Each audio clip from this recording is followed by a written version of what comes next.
Hello everyone, and welcome to Enjoy English with Noah, the podcast where every episode gives you the English you can actually use tomorrow. I'm Mia. And I'm Noah. Hello Mia. Hello everyone. Great to be here. Noah, how was your morning? Honestly, a disaster. I boarded the wrong train. Oh no, what happened? I was looking at my phone. The train came. I got on. The doors closed. Then I looked up and the announcement said, next stop, Northfield, and I needed Southgate. Northfield and Southgate, opposite directions.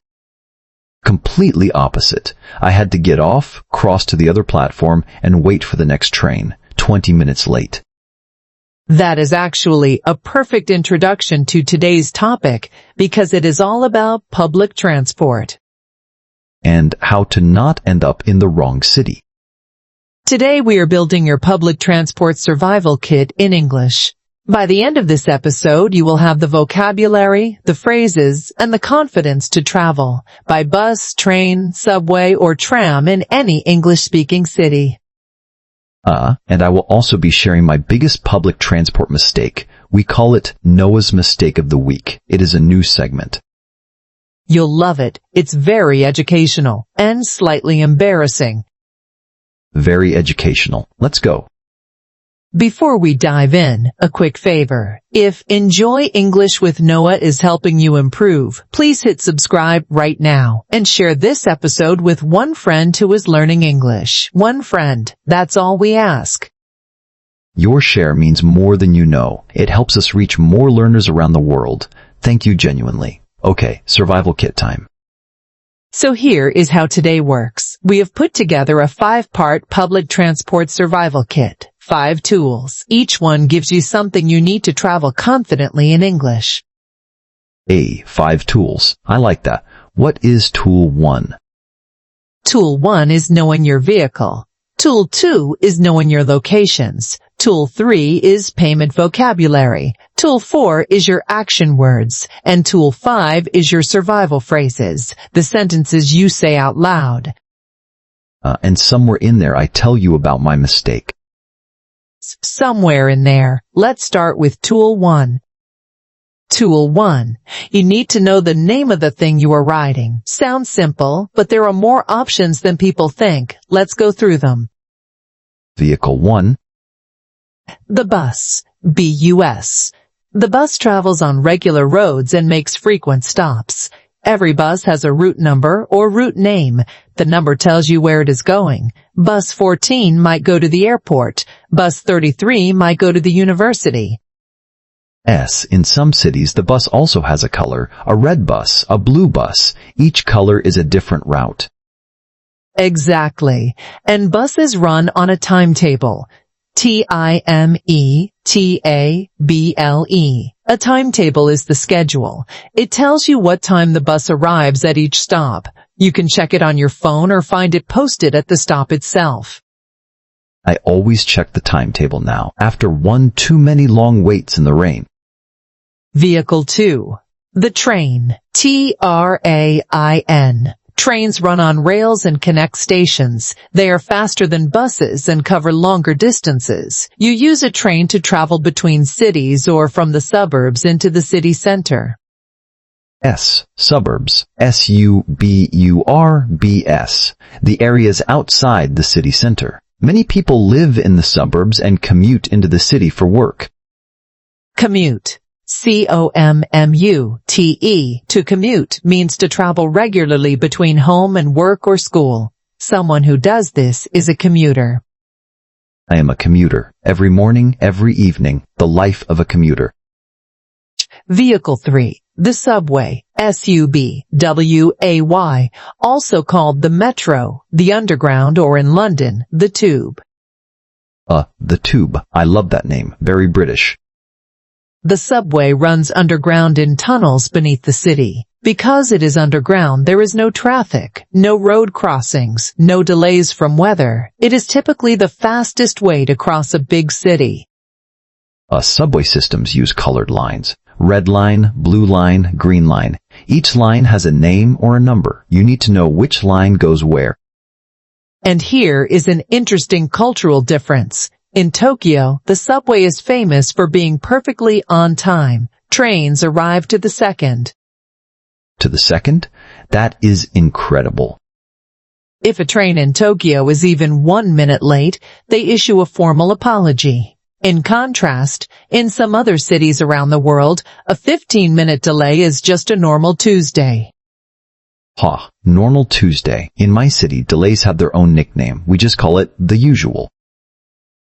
Vehicle 4. The tram. T-R-A-M. A tram runs on rails like a train but travels along city streets, not underground. You see trams in many European cities like Amsterdam, Vienna, and Lisbon, and also in Melbourne in Australia.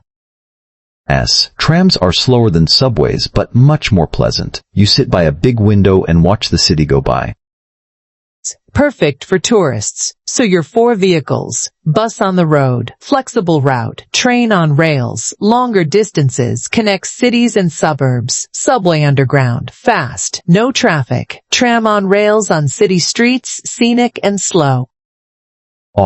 Bus, train, subway, tram. Got them. Tool 2. You need to know the names of the places. Where do you go? Where do you wait? Where do you buy tickets? I once stood at completely the wrong place for 20 minutes. Turned out I was at a taxi rank, not a bus stop.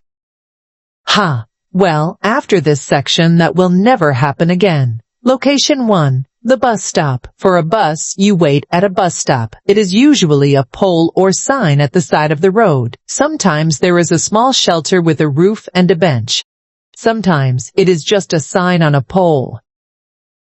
Look for the sign with the route numbers listed. That tells you which buses stop there. Location 2. The station. For trains and subways, you go to a station. A station is a building. Inside you will find ticket machines, information boards, staff who can help, and often shops and cafes.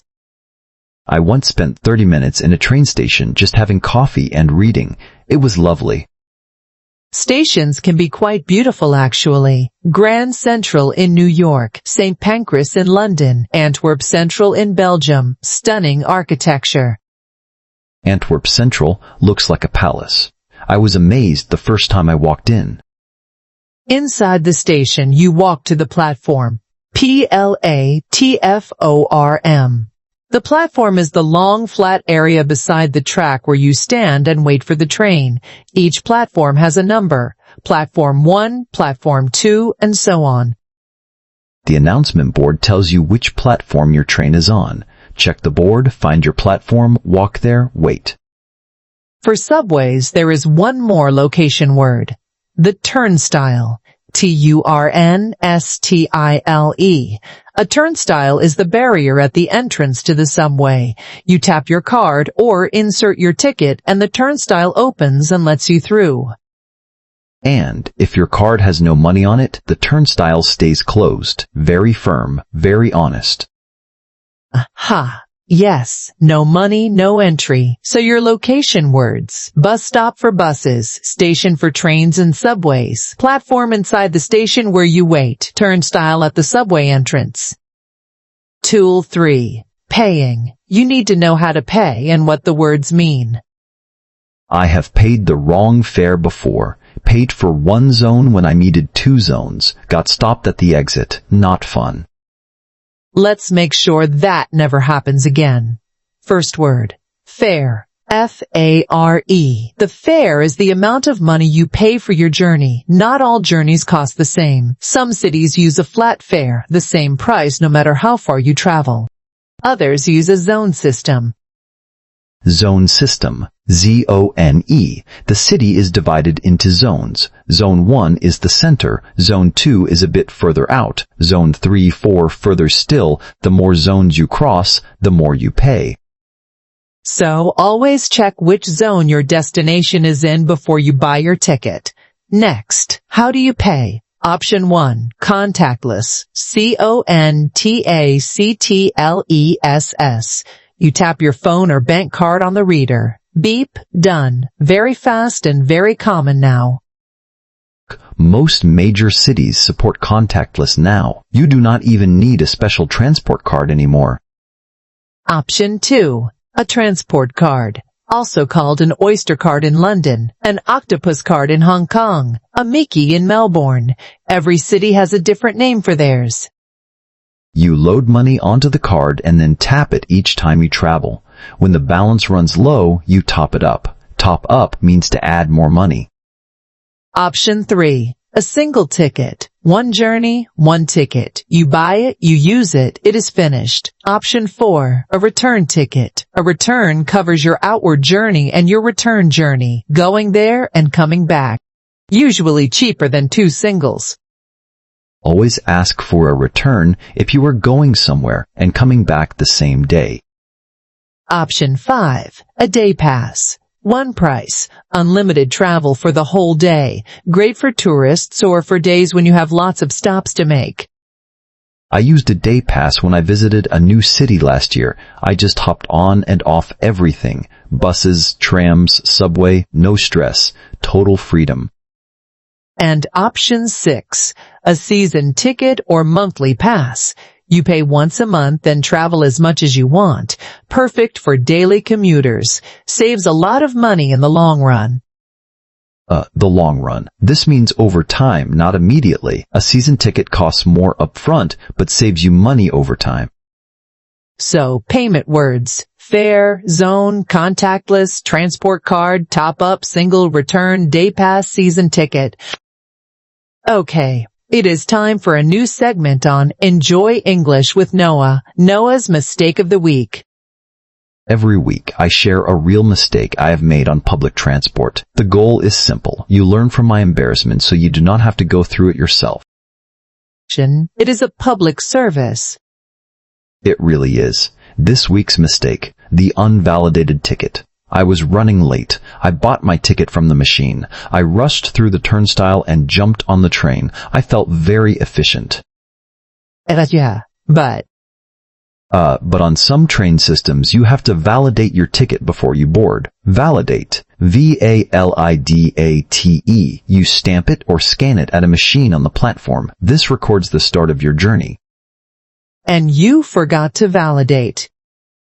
I completely forgot. An inspector came through the carriage. A carriage is one section of the train, one of the cars. He checked my ticket. He saw it was not validated. He issued me a fine. A fine. F-I-N-E. Not fine as in okay. Fine as in a penalty. Money you have to pay as a punishment. Yes. An expensive lesson. I had a valid ticket I had paid, but I forgot one step and I paid a fine on top. Always validate your ticket. In every city, check if validation is required. It usually takes 2 seconds. 2 seconds to avoid a fine. Good lesson, Noah. The inspector was not sympathetic at all. Tool 4. The verbs. The action words. What do you do on public transport? I ride, I wait, I occasionally panic. Let's give the panic a name. Action 1. Board. B-O-A-R-D. To board means to get on the vehicle. You board the bus. You board the train. You can also hear, the train is now boarding. That means the doors are open. Go get on. Board sounds more formal than get on, but both are correct. Action 2. Alight. A-L-I-G-H-T. To alight means to get off. It is a formal word used mainly in announcements. Please alight here for Central Park. In everyday conversation, people say, get off. But you need to understand alight when you hear it. An announcement says, please alight at the next stop. That means this is where I get off. Action 3. Miss. If the bus or train leaves before you get there, you missed it. I missed the bus. Notice we say miss, not lose. A common mistake at intermediate level. I missed the train, not I lost the train.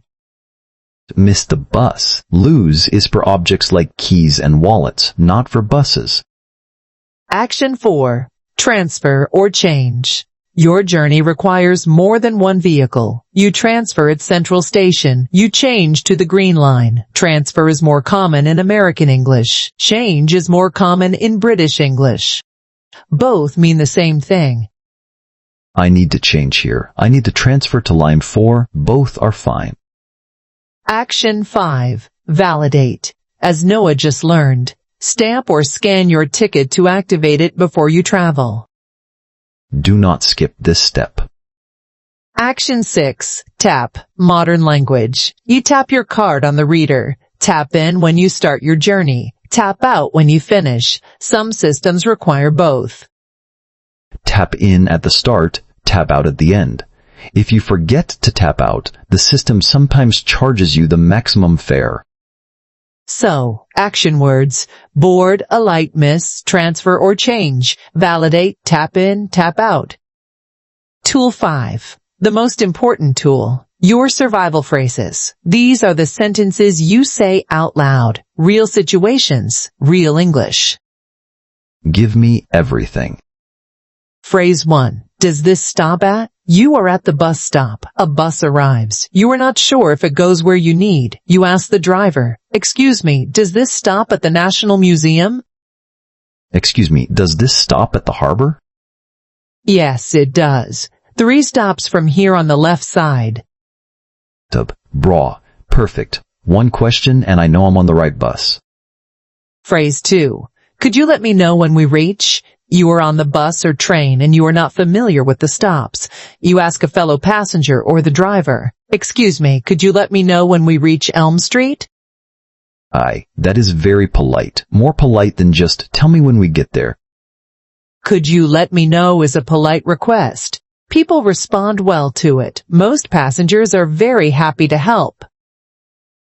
I have asked this many times. Nobody has ever refused. People are kind on public transport. Phrase 3. A return to please. You are at the ticket window or machine. A return to Oxford, please. A return to Edinburgh, please.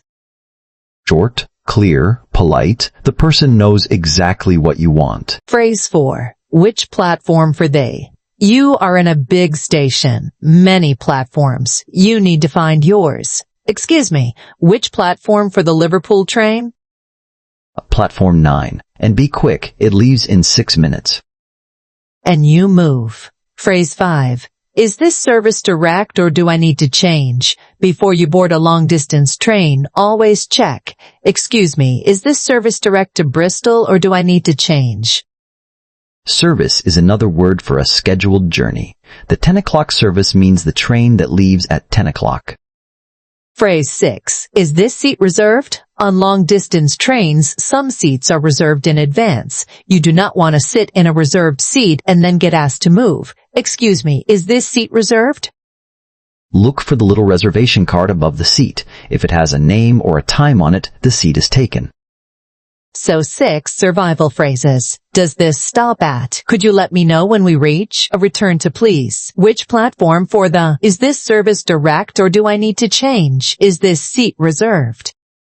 Let's take a moment for a cultural comparison. Public transport is different in every country, and knowing these differences helps you travel smarter. Tell me something interesting. Japan, Tokyo specifically. The subway runs like clockwork. Trains arrive and depart to the exact second. If a train is more than a few minutes delayed, the company issues an official delay certificate that passengers can show to their employer. A certificate for being late because of the train. That tells you everything about how seriously they take punctuality. Compare that to New York. The subway is enormous. It runs 24 hours a day, 7 days a week, which almost no other city in the world can say. But delays are common and the stations are old. 24 hours. You can take the subway at 3 in the morning in New York. That is remarkable. Then there is London. The Tube, one of the oldest metro systems in the world, opened in 1863. The carriages are famously narrow because they were built for tunnels dug in Victorian times. Mind the gap. That is the famous announcement on the London Tube. Mind the gap between the train and the platform. Time. Mind the gap. 4 words. Possibly the most famous public transport phrase in the world. And Amsterdam. Trams everywhere. The whole city connected by trams running through beautiful streets. Amsterdam trams are wonderful, but watch out. Trams move silently. You do not always hear them coming. Always look both ways before crossing tram tracks. S. Lesson from a friend who learned the hard way. Look for the tracks. The point is this. Public transport reflects the culture of a city. Fast and punctual in Japan. Always running in New York. Historic in London. Elegant and scenic in Amsterdam. When you travel, notice the differences. It is a fascinating way to understand a place. Time for a role play. Noah, you have just arrived in a city you have never visited. You need to get from the central train station to the old harbor. You have a contactless bank card. You have no idea where to go. Ready? Ready. I walk into the station. There is a big information board. Trains, platforms, delays, arrivals. I look for a staff member. Excuse me, I need to get to the old harbor. What is the best way? Take the subway from here. Exit the station on the west side. The subway entrance is just outside. Take the yellow line towards Riverside. Change at Harbor Junction to the blue line. The old harbor is 2 stops from there. Yellow line to Harbor Junction. Change to blue line, 2 stops. Got it. And I just tap my bank card? Yes, contactless works on the whole network. Tap in at the turnstile. Tap out when you exit. Perfect. I walk to the west exit. I find the subway entrance. I see the turnstile. I tap my card. Beep. The turnstile opens. I go through. I look at the map on the wall. Yellow line is on platform 2. I take the escalator down. I wait on the platform. An announcement comes. The next yellow line service towards Riverside will arrive in 3 minutes. I wait. The train comes. I board. I check the screen inside the carriage. Harbor Junction is 5 stops away. I count the stops. 1, 2, 3, 4, 5. Harbor Junction. I alight. I follow the signs for the blue line. I board the blue line train. First stop, second stop, Old Harbor. I tap out at the exit. I take the stairs up. I am outside. I can smell the sea. I made it. Excellent. You used 11 vocabulary words from today's episode in that journey. And I did not board the wrong train this time. Ooh, progress. Here is your challenge for this week. We do not just want you to listen, we want you to act. Right. This week, the next time you use any form of public transport, use at least one English phrase from today's episode out loud, even if you are not in an English-speaking country. Say it quietly to yourself, or say it to a travel companion, or if you are confident, say it to the driver. Excuse me, does this stop at the market? Could you let me know when we reach the station? One phrase, out loud, then come back and tell us in the comments. Which phrase did you use? What happened? We read every comment. We will reply, and if you try it and something funny happens, we especially want to know. The community learns from each other's stories. That is how this works. Let's close the survival kit. A quick review. Tool 1. Your vehicles. Bus, train, subway, tram. Tool 2. Your locations. Bus stop, station, platform, turnstile. Tool 3. Payment words. C's. Fare, zone, contactless, transport card, top up, single, return, day pass, season ticket. Tool 4. Action words. Board, alight, miss, transfer, change, validate, tap in, tap out. And Tool 5. Survival phrases. Does this stop at? Could you let me know when we reach? A return to please? Which platform for the? Is this service direct or do I need to change? Is this seat reserved? And Noah's mistake of the week. Always validate your ticket, always. And that is your full public transport survival kit. Thank you so much for spending time with us today on Enjoy English with Noah. Okay, it was a great one. I feel like I learned from my own segment. Mia, you did. Please subscribe to Enjoy English with Noah. Leave us a rating and share this episode with someone who is planning to travel soon. And remember your challenge. One phrase, out loud, on your next journey. Tell us in the comments. See you in the next episode. Safe travels everyone, and check the timetable before you leave the house. Trust me. Bye.